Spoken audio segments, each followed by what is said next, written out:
ఈ వీడియోలో మనం మాట్లాడుకోబోయే మూవీ రివ్యూ వచ్చేసి డిఎస్ ఇరే.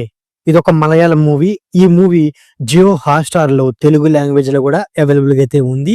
సో ఈ మూవీ ఎలా ఉంది ఏంటని ఈ రివ్యూలో మనం మాట్లాడుకుందాం.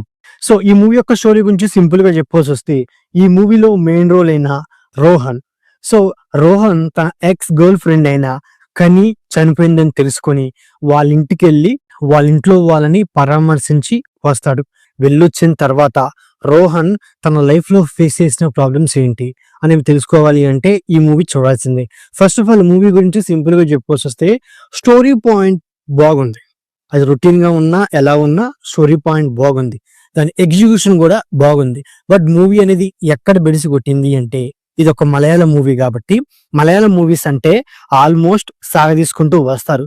బట్ ఈ మూవీకి వచ్చేపాటికి, ఈ డిఎస్ ఈరే మూవీకి వచ్చేపాటికి దాన్ని ఇంకా సాగదీసుకుంటూ వెళ్ళారు. ముఖ్యంగా ఈ మూవీ యొక్క మెయిన్ పాయింట్ లోకి వెళ్ళడానికి చాలా టైం తీసుకున్నారు.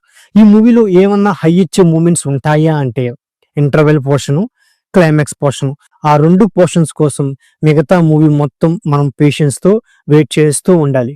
ఇంకా చెప్పొస్తే, ఈ మూవీలో టెక్నికల్ టీం వర్క్ చాలా బాగుంది. ముఖ్యంగా సినిమాటోగ్రఫీ అండ్ అలాగే సౌండ్ డిజైన్ అండ్ అలాగే క్లైమాక్స్ లో ఒక అస్థి పంజరాన్ని డిజైన్ చేసిన తీరు నాకు చాలా బాగా నచ్చింది. సో అలా టెక్నికల్ టీం వర్క్ బాగుంది. బట్ డైరెక్షన్ అంత బలంగా లేదు. ఎందుకు అంటానంటే, స్క్రీన్ ప్లే ప్రకారం అంటే మన రోహన్ కి ఎవరో ఒకరు కనపడుతుంటారన్నమాట. అది దెయ్యమో, మరి ఆ దెయ్యం ఎవరు, తన ఎక్స్ గర్ల్ ఫ్రెండా, వేరే ఎవరు అనేది ఒక క్యూరియాసిటీతో తీసుకెళ్లిపోతారు. క్లైమాక్స్ లో దానికి సంబంధించిన ట్విస్ట్ రివీల్ చేస్తారు. మనమైతే అన్ఎక్స్పెక్ట్ చేయమని చెప్పుకోవచ్చు అన్నమాట. బట్ ఈ మూవీలో ఏంటి, ఫస్ట్ నుంచి లాస్ట్ వరకు ఒక సస్పెన్స్, ఒక థ్రిల్లింగ్, ఒక క్యూరియాసిటీ కలిగించేలాగా మూవీని తీసుకెళ్తారు. బట్ ఈ మూవీలో ఉన్న ల్యాగ్ వల్ల ఈ మూవీలో మధ్యలో మనం డిస్కనెక్ట్ అయిపోతాం. ఓవరాల్ గా మూవీ పరంగా చెప్పొస్తే, హర్రర్ మూవీ లవర్స్ కి ఈ మూవీ అనేది చాలా బాగా నచ్చుద్ది. సో రిమైనింగ్ పీపుల్స్ కి సో ఈ మూవీ అనేది ఒక యావరేజ్ మూవీ అని చెప్పుకోవచ్చు అన్నమాట.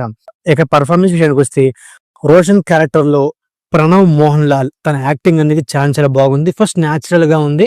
ఎందుకంటే మూవీలో ఉన్న ఆ సస్పెన్స్ ఎలిమెంట్స్ అనేవి తన ఫేస్ లో కనపడడం వల్ల కాస్త మూవీకి మనం కనెక్ట్ అవుతాం అనమాట.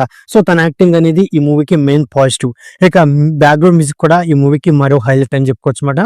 సో ఓవరాల్ గా ఇదండి డిఎస్ ఇదే మూవీ రివ్యూ. నా రివ్యూ నచ్చట్లయితే వీడియోకి ఒక చిన్న లైక్, అలాగే మన ఛానల్ ని సబ్స్క్రైబ్ చేసుకోండి. Okay, thank you all.